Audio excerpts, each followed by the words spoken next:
우리가 읽고 있는 신명기의 말씀은 영어로 Deuteronomy 두 가지가 섞여진 것인데요. Second Law라는 뜻이 있습니다. 다시 반복한 율법이라는 뜻이죠. 신명기를 읽어보면 출애굽기와 민수기의 내용들이 대부분 그대로 반복되어 있는 것을 알 수가 있습니다. 신명기의 구조를 보니까 우리 요약에도 있고 화면에도 있는데요. 전체의 내용이 모세의 세 가지 설교로 구성되어 있는 것을 발견합니다. 처음부터 4장 43절까지 첫 번째, 그 이후에 26장까지 두 번째 설교, 나머지가 세 번째인데 이 세 번째 설교를 하기 전에 모세는 언약식을 하고 있습니다. 27장, 28종은 언약식의 내용입니다. 다시 언약을 갱신한 것입니다. 왜 새롭게 언약을 다시 갱신했을까요? 이미 시내산에서 모세와 백성들이 맺은 언약이 있었는데 새로운 언약식을 새로운 세대에게 한 것이죠. 우선 언약의 당사자들이 바뀌게 된 것을 우리가 압니다.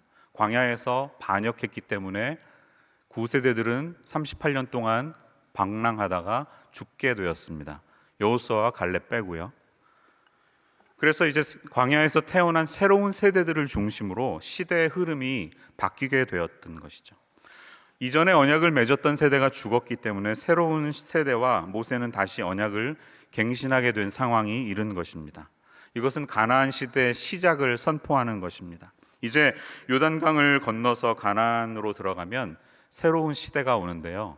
그 상징이 만나가 그치는 것으로 나타났습니다.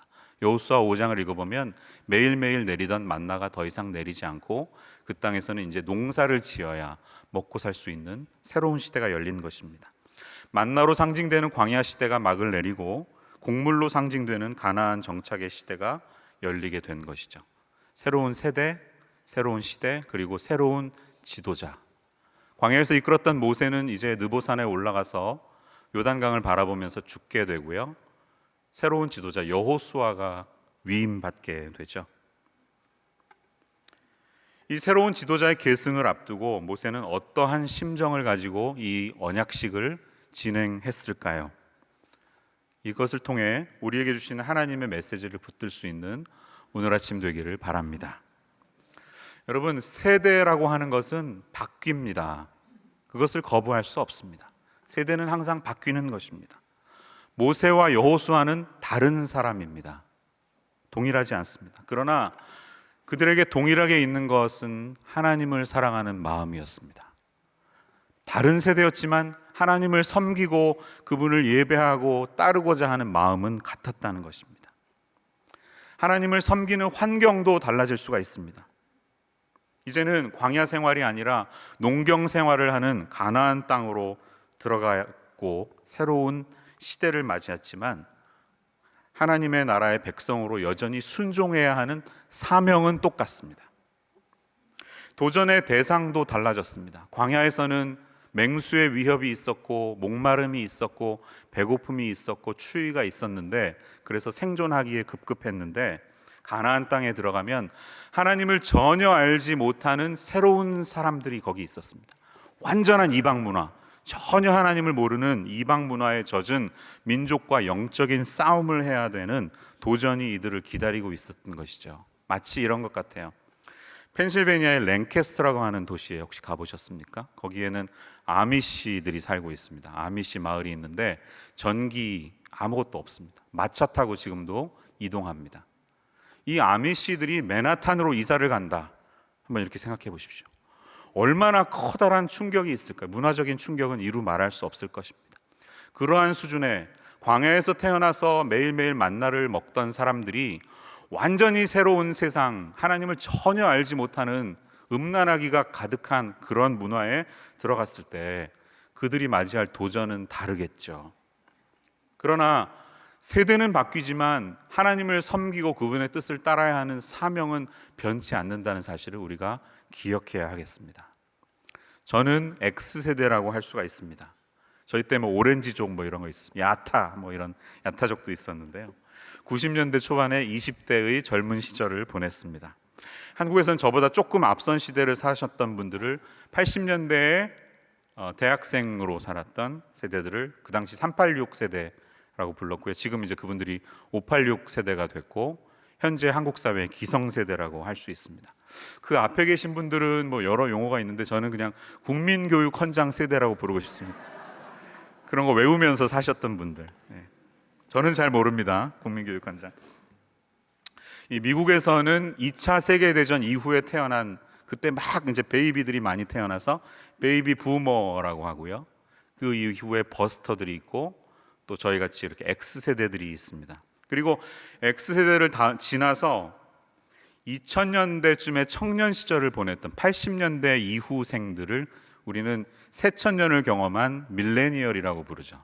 밀레니얼 세대가 있고 90년대 후반쯤에 태어나서 2000년쯤에 태어난 세대를 Z세대, Z세대 이렇게 부릅니다. X, Y, G로 이어져 가는 것입니다. 너무 달라요, 세대가. 얘기해 보면 차이점이 얼마나 많은지 모릅니다. 저희 아이들이 2000년생, 2004년생이거든요. X세대가 결혼해서 G세대를 낳은 겁니다. 근데 얘네들 키워보니까 제가 자랄 때와는 완전히 다른 환경 속에 살고 있습니다. 국민교육 헌장 세대들이 저희 X세대를 봤을 때 얼마나 답답했을까 싶은데 그것 이상의 답답함이 또 우리 G세대에게 느껴집니다. 몇 가지 특징이 있는데 예를 들면 어텐션 스팬이 짧아졌습니다. 20분 이상 넘어가면 못 견뎌합니다. 저 오늘 설교 분명히 20분 넘을 텐데 고통스러워할 겁니다. 아빠 설교 좀 짧게 해. 맨날 공부 안 하는 것 같은데 다 하고 있어요. 귀에다 뭐 꽂고 TV 뭐 하나 틀어놓고 노트북으로 막 뭐 열심히 하는데 야 그래가지고 공부가 되겠니 하는데 하고 있어요. 설교 안 듣는 것 같죠? 딴짓하는 것 같죠? 다 듣고 있습니다. 멀티태스킹이 가능한 세대입니다. 나면서부터 그렇게 태어났습니다. 이 세대들은 유튜브와 함께 숨을 쉬면서 살았습니다. 유튜브와 함께 지금 자라가고 있는 영상 세대, 디지털에 익숙한 세대입니다. 저희보다 훨씬 더 독립심이 강하고요, 자아가 강합니다. 대신에 협동하는 것에 대해서 큰 가치를 두지 않습니다. 페이스 투 페이스로 대면하는 것보다는 문자나 메시지로 보내서 얘기하는 걸 더 편하게 생각하는 사람들입니다. 어른들이 이런 세대를 볼 때 좀 답답하죠. 왜 이런 식으로 사나? 그러나 그 세대를 통해서도 하나님은 하나님의 일을 하고 계심을 잊지 마시기를 바랍니다. 영국의 한 교수님이 기성세대와 젊은 세대를 이렇게 차이점을 표로 얘기를 했는데요. 기성세대는 수직적인 조직을 선호한다면 젊은 세대는 협업적이고 수평적인 네트워크형 조직을 더 선호합니다. 기성세대가 신문이나 방송 등의 전통적인 미디어를 통해 정보를 얻었다면 젊은 세대는 인터넷과 모바일을 적극적으로 활용하면서 다양한 채널을 통해서 정보를 얻습니다. 기성세대가 일을 많이 하는 것이 곧 근무평가의 기준이라고 생각했다면 젊은 세대는 업무의 결과가 중요하지 얼마나 많은 시간을 들였는지는 그렇게 중요하지 않다고 생각을 한다고 합니다. 자, 됐습니다. 솔직히 이렇게 기성세대가 다음 세대를 볼 때 새로운 세대는 좀 답답하게 느껴질 것입니다. 이래가지고 과연 맡겨진 성과를 마칠 수나 있을까 하는 걱정이 아마 있을 것입니다. 이제 여호수아를 통해서 요단강을 건너가서 가나안 땅에 들어갈 새로운 세대를 바라보는 구세대의 마음도 비슷하지 않았을까요?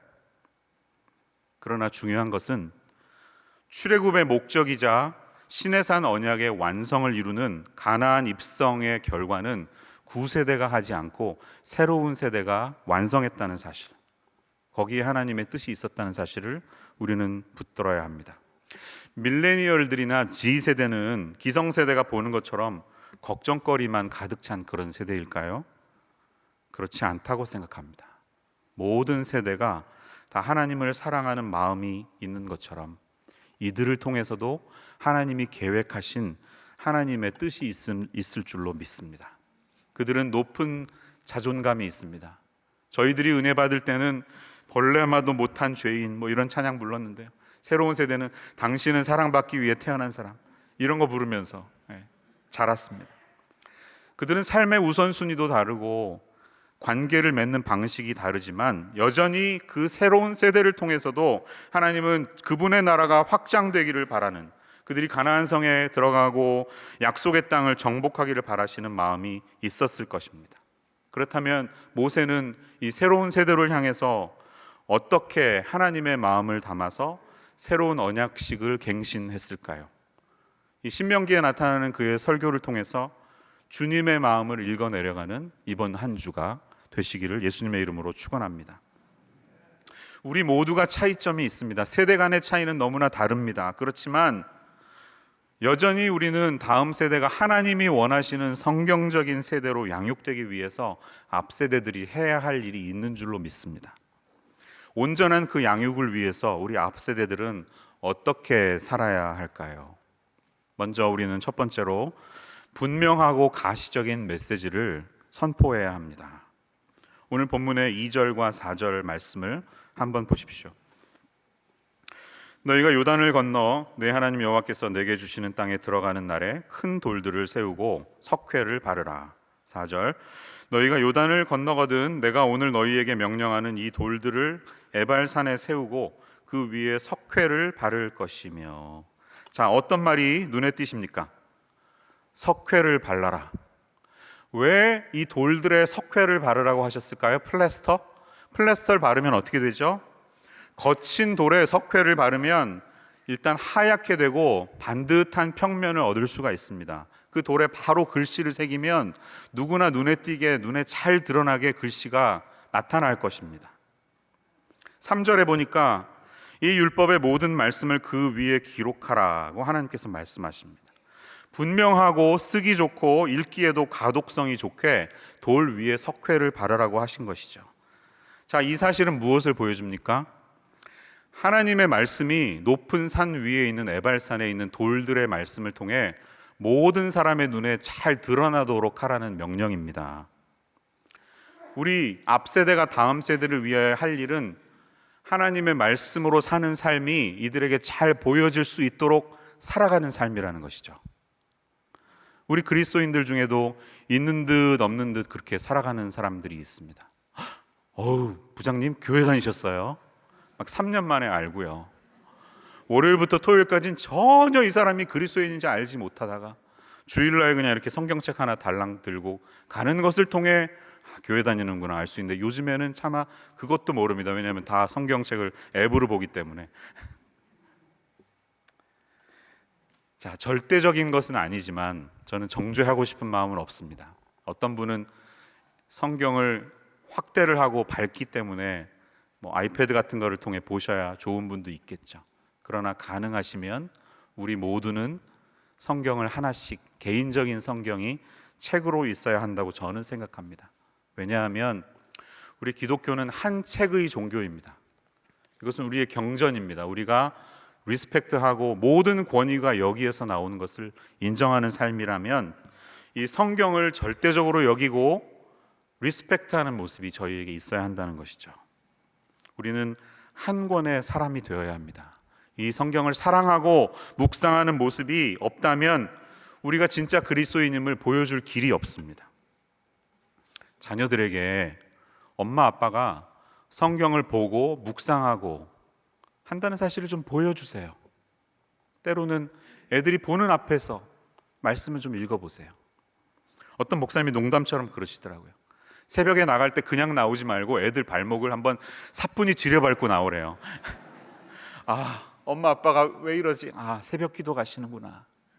기도하러 가는 엄마 아빠, 나를 위해 기도해 주시는 엄마 아빠가 있다는 사실. 비록 그들이 자고 있지만 머리에 손을 얹고 나올 때 나는 자지만 나를 위해 기도하는 우리 엄마 아빠가 있구나라는 것을 좀 알리라는 것입니다.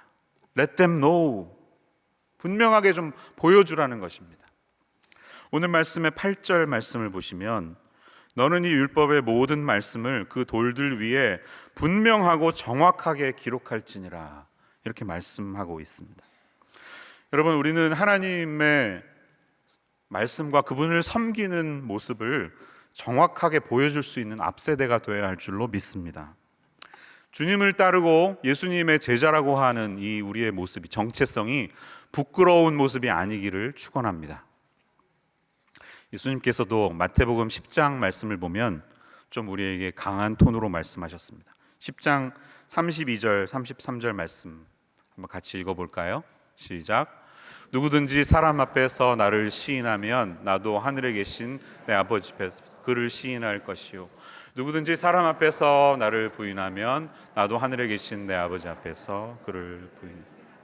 그렇습니다. 여러분, 내가 하나님을, 그분의 말씀을 따르고 있는 것을 분명하고 확고하게 자녀들에게 보여주십시오.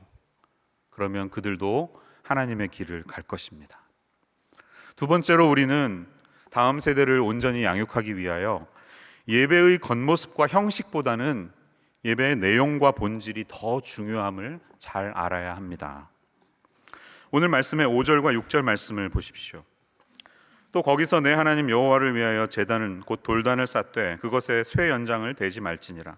너는 다듬지 않은 돌로 내 하나님 여호와의 제단을 쌓고 그 위에 내 하나님 여호와께 번제를 드릴 것이며, 이렇게 말합니다.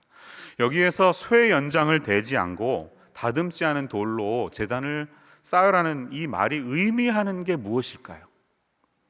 여러분, 쇠 연장이 있다는 말은 철기 시대가 왔다는 말이죠. 철기 시대가, 히타이트 족속이 철기 시대를 열었습니다.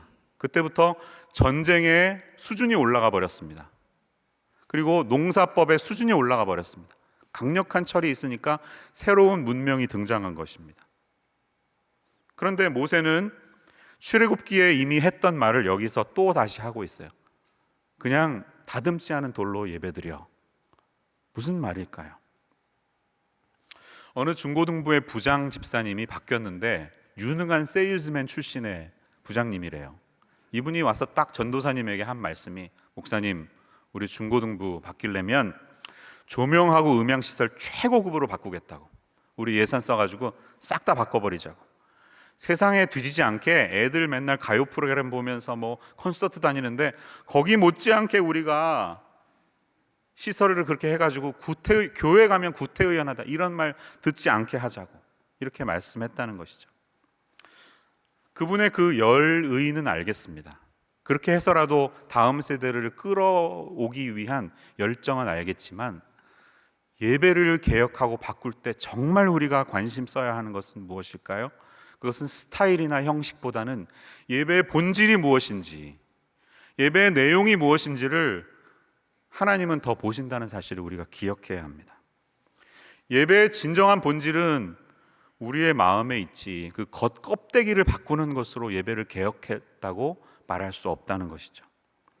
중세시대 화려한 스테인드 글래스로 온갖 사방 벽에 다 장식을 하고 금 도금으로 모든 기구를 둘러서 화려하게 치장했던 유럽의 성당들을 보십시오. 나름 하나님이 계신 곳이니까 돈을 쓰자, 이런 마음으로 했을 것입니다. 그러나 시간이 지나면서 어느덧 그들로 모르는 새 형식만 남아서 지금 유럽의 성당은 관광객들만 찾아가는 박물관이 되었습니다. 그것이 우리에게 주는 교훈이 있을 것입니다. 우리가 예배의 본질을 잊어버리고 겉모습에만 치장할 때 예배는 온전한 개혁을 이룰 수 없는 것을 보여줍니다. 이 부장님의 열정이 반드시 잘못되었다고 말하는 것이 아닙니다. 때로는 시설을 바꾸고 새로운 형식을 새로운 세대에 맞게 개혁하는 일은 당연히 필요합니다. 그러나 그런 동기에 있어서 우리의 동기가 하나님의 마음에 있지 아니하고 겉모습에만 있다면 예배의 본질을 추구하지 않고 놓쳐버리는 결과가 일어난다는 사실이죠. 예배의 본질은 어디에 있을까요? 그것은 하나님과의 관계에 있습니다. 오늘 이 다듬지 않은 돌로 하나님은 번제를 드리라고, 그리고 7절 말씀 보니까 화목제를 드리라고 이렇게 말씀합니다. 번제는 무엇인가요? 모든 것을 남김없이 다 태워버리는 것을 말합니다. burnt offering인데 한 조각도 남지 않고 전부 다 하늘 위로 다 올라갑니다. 그래서 히브리어로도 올라입니다. 올라. 번제는 올라예요. 아무것도 남지 않는 것입니다. 이것은 우리의 전적인 하나님을 향한 헌신을 의미합니다. 하나님과의 수직적인 관계를 의미하는 것이죠. 반면에 화목제는 무엇입니까? 화목제는 짐승을 다 태우지 않습니다. 일부를 남겨놓고 제사가 끝난 다음에 함께 나누어 먹습니다. 화목제는 이웃 간의 화평을 의미하는 수평적인 관계를 의미합니다. 예배에는 하나님과의 회복을 원하는 수직적인 관계와 이웃들 간의 화평을 추구하는 수평적인 관계가 채워져야 온전한 예배가 될 수 있는 것을 보여준다는 사실이죠. 여러분, 이 5절에서 7절 말씀을 하시면서 이것을 샌드위치처럼 감싸고 있는 앞부분과 뒷부분에서 무슨 말씀을 하시는지를 눈여겨보십시오. 3절에서는 뭐라고 했죠? 이 율법의 모든 말씀을 그 위에 기록하라, 이렇게 말합니다. 8절 이후에는 뭐라고 했죠? 이 율법의 모든 말씀을 그 돌들 위에 분명하고 정확하게 기록할지니라. 그리고 이 말씀을 지키라고 말합니다. 백성들에게. 감싸고 있는 것이 말씀입니다. 말씀, 하나님의 말씀. 다시 말해서 하나님이 자신을 드러내시는 계시의 도구입니다. 그러니까 예배를 간단하게 말하면 예배는 하나님이 자신을 드러내시는 계시, revelation, 그리고 그에 대한 우리의 반응, response가 있습니다. R이 두 개죠. revelation and response. 하나님이 자신을 드러내시는 말씀을 통한 계시와 그 계시에 대한 우리의 반응이 바로 예배라는 것입니다. 여기에 예배의 본질이 있음을 붙드는 저와 여러분 되기를 바랍니다. 겉모습보다 하나님과의 수직적인 관계, 수평적인 관계를 회복하기 원하시는 주님의 마음을 깨달아가는 우리가 되기를 원합니다. 세 번째로 우리는 다음 세대를 온전히 양육하기 위하여 막연한 축복보다는 불순종으로 인한 고통을 기억할 수 있도록 해야 합니다. 이 신명기 27장 본문의 말씀은 크게 넓게 보면 27장과 28장으로 기록되어 있는데요, 이 두 장 전체의 내용이 언약식의 내용이고 그 말씀이 율법의 내용입니다. 이것들을 돌들 위에 기록하라고 하는 말씀인 거예요. 에발산 위에. 그런데 27장, 28장을 읽어보시면, 지금 다 읽을 수는 없지만 28장은 굉장히 깁니다. 네. 몇 절까지 있나요? 68절까지 있습니다. 그런데 28장 1절에서 14절까지의 내용은 축복의 내용이 담겨져 있습니다. 네가 뭐 들어와도 복을 받고 나가도 복을 받고 머리가 되고 꼬리가 되시는 유명한 말씀들이 있지만 나머지 내용들은 다 저주의 내용입니다. 이거 안 하면 저주를 받는다는 경고의 내용이 담겨져 있습니다. 자그만치 5배나 더 저주가 축복보다 많습니다. 왜 이렇게 하시는 걸까요? 하나님은 축복의 메시지보다 저주의 메시지를 더 우리에게 주시는 것일까요? 또 그것을 특별히 눈에 띄게 에발산에서 외치라고 하는 이유는 무엇일까요? 조금 이따 제가 설명해 드리겠습니다. 율법을 잘 모아보면 613개가 있다고 하는데요, 613개의 내용을 분석해 보면 그 중에는 365개의 부정적인 메시지, 하지 마, do not 이라는 게 있고, 나머지 248개는 해, do, 긍정적인, 다시 말해서 부정적인 메시지가 긍정적인 메시지보다 더 많은 것을 우리가 볼 수가 있습니다. 이 율법의 경고는, 그리고 에발산 돌들에다 기록하라고 하는 경고는 신명기 11장에서 이미 모세가 한 번 했습니다. 그 얘기를 했는데 또다시 반복해서 강조하고 있는 이유가 있습니다. 4절 말씀, 특별히 그것을 에발산에 돌들을 세우라고 하는데요, 에발산이 주는 의미가 있어요. 그림을 한번 보도록 하겠습니다. 에발산은 그리심산이라는 산과 함께 마주하고 있습니다. 에발산이 그리심산보다 조금 더 높습니다. 이쪽 방향이 북쪽이에요. 여기가 지중해고요. 동에서 서로 이렇게 본 것입니다. 다음 그림 보시면 여호수아가 모압 평지에서 이 언약을 듣고 요단강을 건넌 다음에 여리고성에 승리를 하고 아이성에서 패배하죠. 근데 8장에 보면 여호수아 8장에 아이성에서 회개하고 다시 승리한 다음에 바로 했던 일이 32km 떨어진 이 세겜 에발산 그리심산에 가서 오늘 명령한 이 명령을 지키는 내용으로 나와 있습니다. 아직 정복이 끝나지 않았어요. 정복의 첫 단계인데 처음 단계에 여기에 가서 여호수아가 그 일을 이루어 드리는 이유가 있습니다.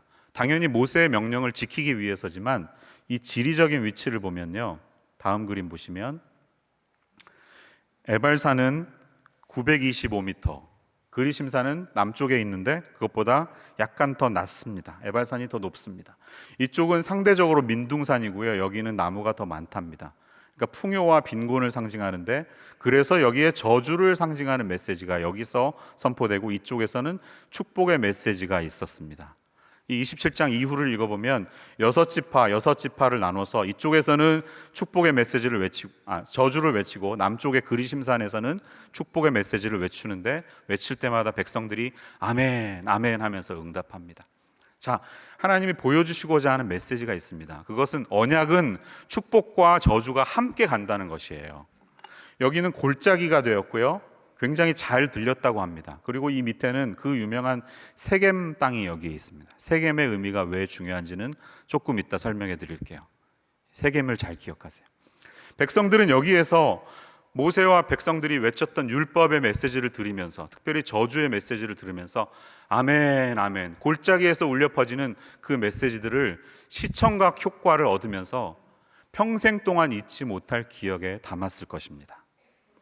와, 지키면 복 받는구나, 지키지 않으면 큰일 나는구나 하는 축복과 저주의 메시지를 에발산과 그리심산에서 행하신 겁니다. 여호수아는 이것을 굉장히 중요하게 여기고 8장에 가보시면 그대로 행하는 것을 볼 수가 있습니다. 8장 아이성 정복하고 나서 에발산에 가서 그대로 행하고 있습니다. 그때 여호수아가 이스라엘의 하나님 여호와를 위하여 에발산에 한 제단을 쌓았으니, 모세가 기록한 대로 행하는 거죠.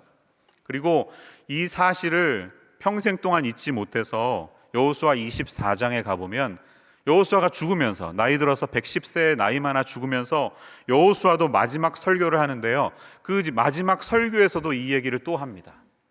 24장 25절에서 28절 보면 그날에 여호수아가 세겜에서 백성과 더불어 언약을 맺고 그들을 위하여 율례와 법도를 제정하였다. 세겜에서라고 말하죠. 세겜, 그 땅입니다. 아까 본 땅. 여호수아가 이 모든 말씀을 하나님의 율법책에 기록하고 큰 돌들을 가져다가 거기 여호와의 성소 곁에 있는 상수리 나무 아래에 세우고 라고 말하는 것입니다. 네. 자, 모세와 여호수아가 그토록 강조하면서 반복해서 설교했던 포인트가 무엇입니까? 그것은 하나님의 말씀을 순종하라는 겁니다. 순종에는 축복이 있지만 불순종에는 어둡고 참혹한 결과가 기다리고 있다는 사실을 말했습니다. 불순종의 결과는 냉혹하리만치 참담할 것입니다. 마치 우리의 마음을 아는 것처럼. 여러분, 우리가 그렇지 않습니까? 하나님이 하라고 하는 건 안 해요. 근데 하지 말라고 하는 건 꼭 챙겨서 하려고 그래요. 이 서랍에 있는 거 절대 열지 마, 엄마가 얘기했어. 그러면 어떻게 하죠? 다음날 가보면 꼭 열어놨습니다. 궁금하잖아요. 선악과 따먹지 마, 그러면 꼭 한번 따먹고 싶어지는 게 우리의 죄성입니다.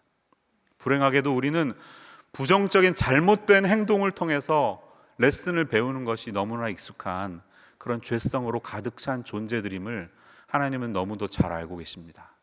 그래서 너무나 안타깝지만 신명기 31장을 읽어보면 모세는 그가 죽기 전에 이미 이 다음 세대들이 약속의 땅에 들어가서 음란에 빠지고 이방신을 섬기며 타락할 것을 예상했습니다.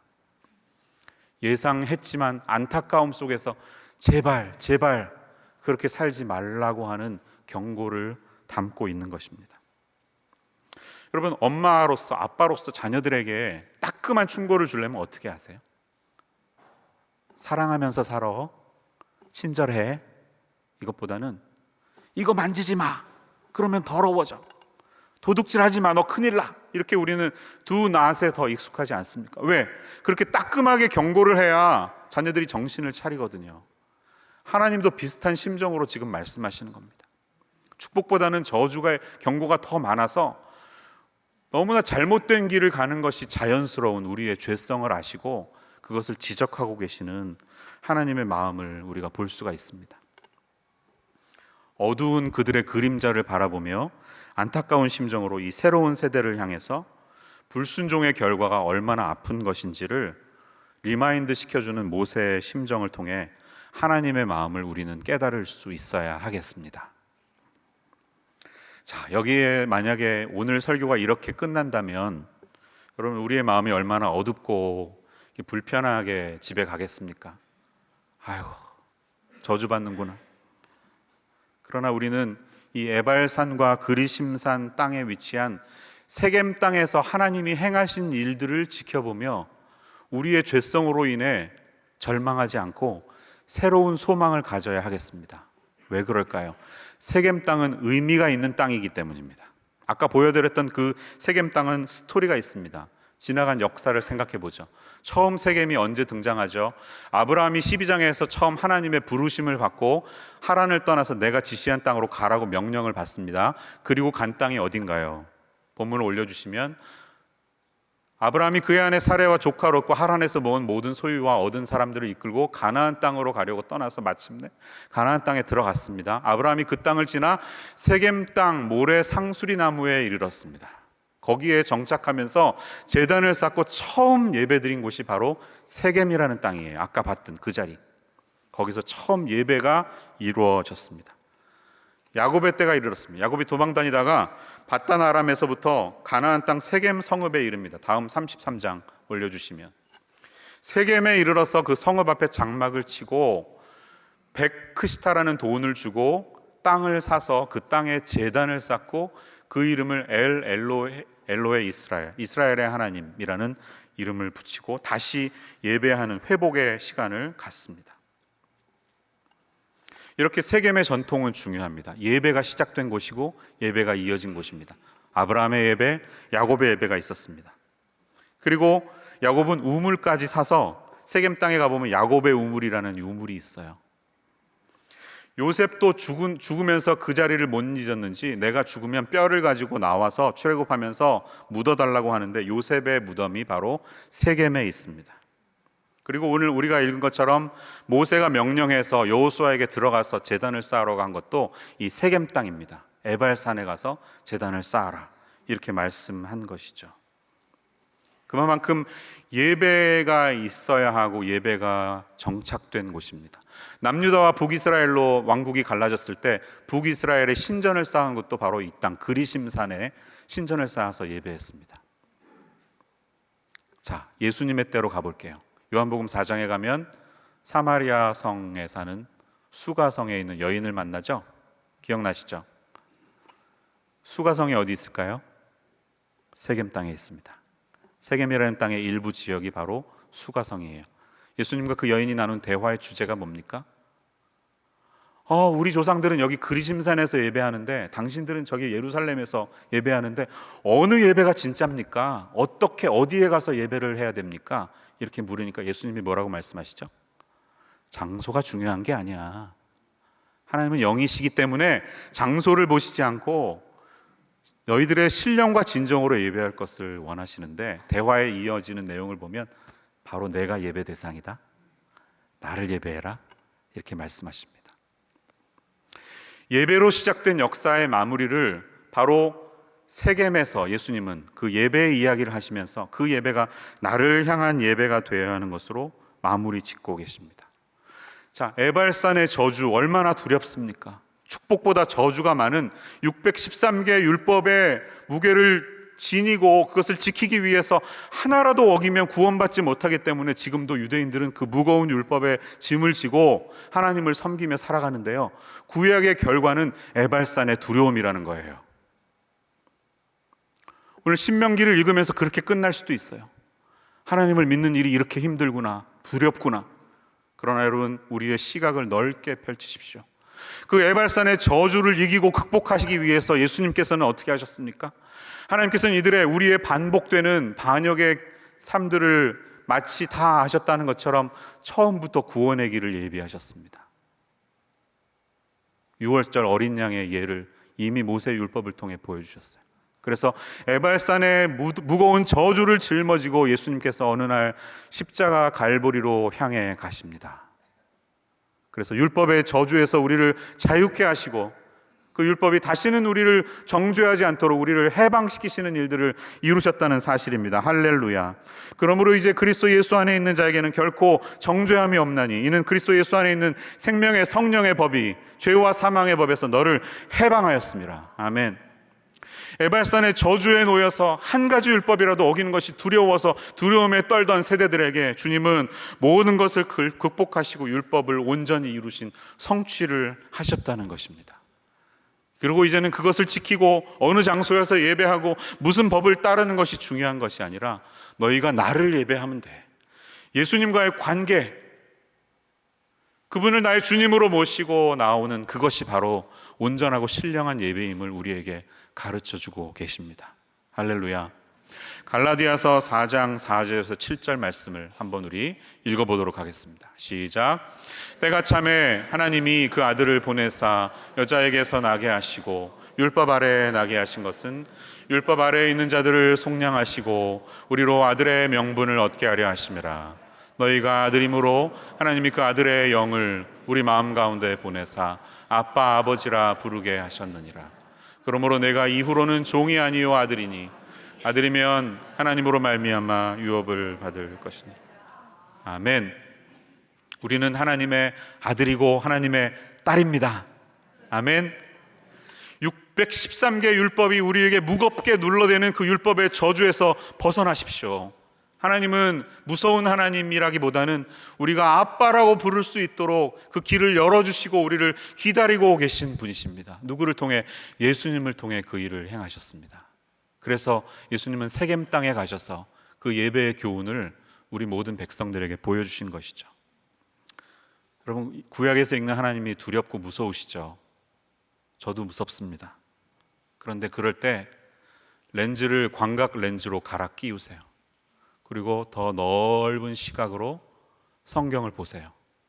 그러면 두렵고 무서운 그 저주의 메시지들, 그림자 뒤에서 우리를 위하여 안타깝게 십자가를 지고 길을 가기 원하시는 복음의 메시지가 눈에 보이실 것입니다. 우리가 율법의 무게에 눌려서, 에발산의 저주에 눌려서 고통 가운데 있을 때 우리를 자유케 하시려고 예수님을 이 땅 가운데 보내신 하나님, 그 하나님의 신실하심을 구약의 말씀을 통해 경험할 수 있는 저와 여러분 되기를 우리 주 예수님의 이름으로 축원합니다. 기도하겠습니다. 하나님, 감사합니다. 죄악으로 가득 찬 땅에 다음 세대를 보내시면서 안타까운 마음으로 언약식을 거행하시는 우리 하나님의 마음을 저희들 보았습니다. 우리 다음 세대들을 기를 때 이 말씀들을 행할 수 있는 우리 멘토들이 되게 하여 주시고 부모가 되게 하여 주시옵소서. 순종하지 않으면 타락의 길을, 저주의 길을 간다는 이 수많은 경고의 무게에도 불구하고 그것을 아시고도 우리를 위하여 해결책을 마련하시고 복음의 길을 통하여 우리가 하나님을 아빠 아버지라고 부를 수 있는 은혜를 베푸신 우리 예수님의 십자가의 삶을 묵상하며 구약을 읽어내려갈 수 있는 저희들 모두가 되게 하여 주옵소서. 예수님의 이름으로 기도합니다. 아멘.